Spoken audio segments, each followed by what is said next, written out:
The move from fossil fuels to sustainable energy, or the energy transition, is underway. It creates an exciting host of opportunities for businesses and investors, but it comes with other impacts, and these need effective and proactive management. The social dimension is critical. Just transition is the term that we use that acknowledges the human implications of the energy transition. There will be risks to some communities with dependencies on fossil fuel infrastructure. How do we support the needs of these groups? And new skills will be needed to deliver green growth. How do we ensure workforces are equipped? Thoughtful planning, building of trust, and social license will be needed. A just transition matters from an investment perspective. Why? Because a huge amount of capital will be committed to transition. Companies will need to factor in the social impacts to their workforces, customers, wider stakeholders, and business operations to facilitate the effective deployment of that capital.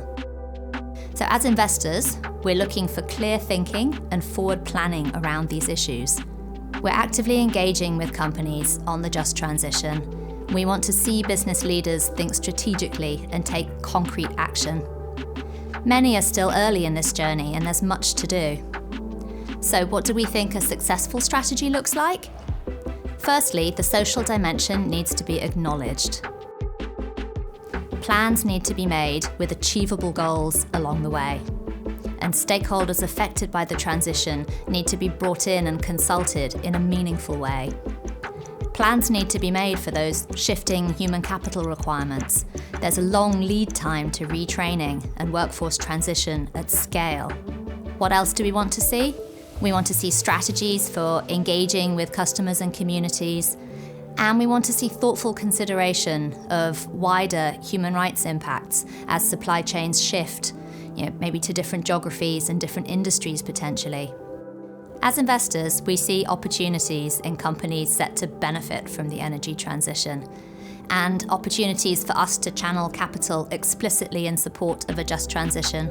That's something we can do, for instance, within our social bond strategies. And it's early days, but we've been part of initiatives designed to encourage issuers to adopt just transition considerations explicitly within their social and green bonds. So what's next? A just transition matters, and companies, investors, and society will benefit if it's approached in the right way. Many challenges need to be navigated, but the energy transition has the potential to create numerous opportunities for investors and for society. Effective management of social issues will play a key role in that potential being realised, and we're keen to play our part in support of that success.